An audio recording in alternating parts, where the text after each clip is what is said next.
नमस्कार दोस्तों, आप सभी का स्वागत है। आज हम सभी द हिंदू के सबसे महत्वपूर्ण आज के आर्टिकल की चर्चा करेंगे और उसका इन डेप्थ एनालिसिस करेंगे। और ये रोज़ की प्रक्रिया है। अगर आप इस रोज़ की प्रक्रिया से जुड़ना चाहते हैं तो चैनल को सब्सक्राइब ज़रूर कर दें।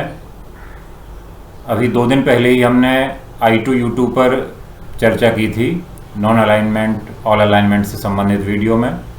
अभी कल जो UPSC का पेपर आया है उसमें उसी पर प्रश्न भी पूछ लिया गया है। दोस्तों, आज का ये जो आर्टिकल है, will the future of the Commonwealth change, राष्ट्रमंडल के बारे में है, कॉमनवेल्थ नेशंस के बारे में है।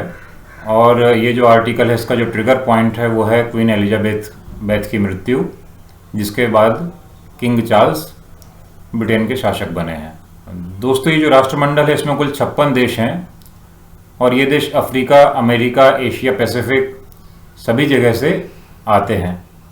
इन 56 देशों में इमर्जिंग इकोनॉमीज़ भी हैं, 3 यूरोपीय देश भी हैं और 3 विकसित देश भी हैं।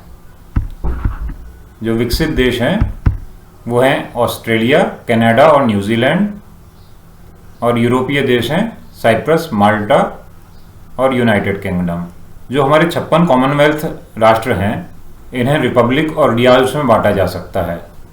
रियाल्स ऐसे देश हैं जहां ब्रिटेन के राजा को ही हेड ऑफ द स्टेट माना जाता है। ऐसे कुल मिलाकर 14 देश हैं जहां ब्रिटेन का राजा ही हेड ऑफ द स्टेट भी होता है। इन देशों में शामिल हैं Antigua and Bermuda, Australia, the Bahamas, Belize, Canada, Grenada, Jamaica, New Zealand, Papua New Guinea, Saint Kitts and Nevis, Saint Lucia, Saint Vincent and the Grenadines, the Solomon Island and Tuvalu. और republics में इन 14 को छोड़कर बाकी सभी देश आते हैं। रिपब्लिक्स में ज़्यादातरों में प्रजातंत्र है, इलेक्टेड गवर्नमेंट है। केवल 5 ऐसे देश हैं जो सेल्फ गवर्न्ड मोनार्कीज में आते हैं: ब्रुनेई दारुसलाम, इस्वातिनी, लोसेथो, मलेशिया और टोंगो। दोस्तों, पहला सवाल तो ये उठता है कि ये राष्ट्रमंडल का गठन क्यों किया गया था, कॉमनवेल्थ बना क्यों था। जो ब्रिटेन का इरादा था उसके पीछे ब्रिटेन का इरादा ये था कि ताकि हमारी जो कॉलोनीज़ है, पूर्व के औपनिवेशिक देश हैं, उनका एक संगठन बना रहे और इसी बहाने ब्रिटेन का एक जो आभा मंडल होता है, जो ऑरा होता है, वो बना रहे। लेकिन जो बाकी राष्ट्र थे, जो कॉलोनीज थे, जैसे कि भारत है, हमने उसमें रहना क्यों चुना, जबकि हमारे देश में उसका प्रबल विरोध भी था। आओ रानी हम ढोएंगे पाल की, यही हुई है राय जवाहर लाल की।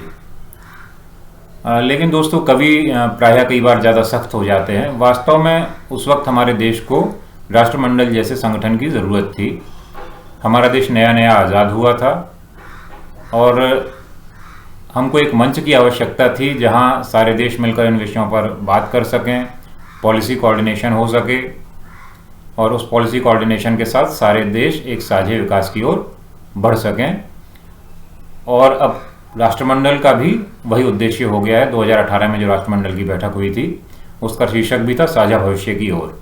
लेकिन राष्ट्रमंडल में जो है उसमें एक औपनिवेशिक इतिहास भी है और औपनिवेशिक इतिहास के कारण उसके कष्ट भी सामने आते हैं। जैसे हमारा देश निरंतर ब्रिटेन से मांग करता है कि कोहिनूर लौटा दिया जाए, लेकिन कोहिनूर लौटाया नहीं जाता और ये चीज़ हमको और हमारे देश को खलती भी है। इसी तरह जब आखिरी बार क्वीन अपनी तीसरी विजिट पर भारत आई थी 1997 में, तब एक मांग उठी थी कि उन्हें जलियांवाला बाग हत्याकांड जो हुआ है उसके लिए माफ़ी मांगनी चाहिए। तो जब इतना नृशंस हत्याकांड है जिस पर प्रश्न ही नहीं उठाया जा सकता, तो क्वीन ने क्या उसकी माफ़ी मांगी?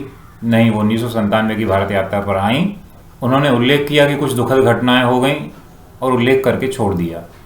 माफ़ी मांगना उचित नहीं समझा। उनके जो पति थे फिलिप, उन्होंने तो इस पर भी संदेह प्रकट कर दिया कि जलियांवाला बाग हत्याकांड में उतने लोग मारे भी गए थे या नहीं। तो ऐसा लगता है कि ब्रिटेन की जो राजशाही है वो अपने कॉलोनियल इतिहास पर अभी भी शर्मिंदा नहीं है। वो वाइट मैन बर्डन्स की थ्योरी में यकीन करती है और उसको ऐसा लगता है कि वो यहाँ सभ्य बनाने आए थे, जबकि हमारा देश उनके आने से पहले शायद ज़्यादा सभ्य हुआ करता था। और ये केवल भारत के साथ समस्या नहीं है, ये बाकी देशों के साथ भी समस्या है।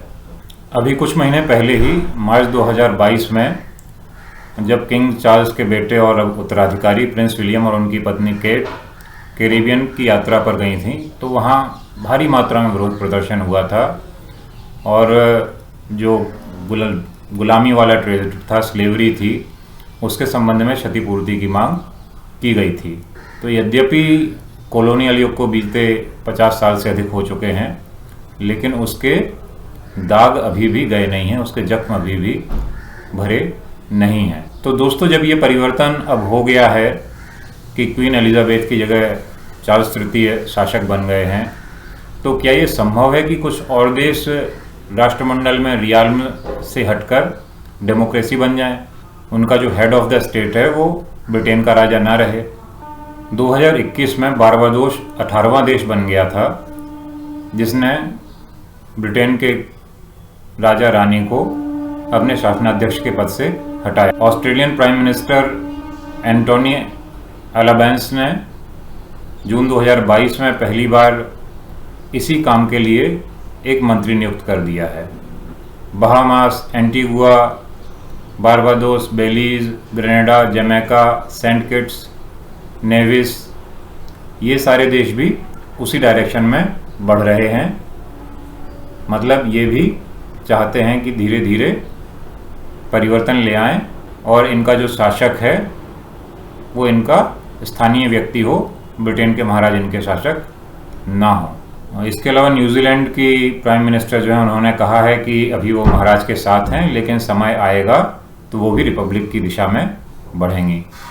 दोस्तों, अब रियाल्म्स जो थे उनमें से केवल कनाडा ही एक ऐसा देश बचा है जो अभी भी पूरी तरह से कॉमनवेल्थ में रियाल्म के रूप में रहना चाहता है। कनाडा में अभी ऐसी कोई खास गतिविधि नहीं चल रही है कि हम ब्रिटेन के शासक को अपने शासन के प्रमुख के रूप में हटाना चाहते हैं।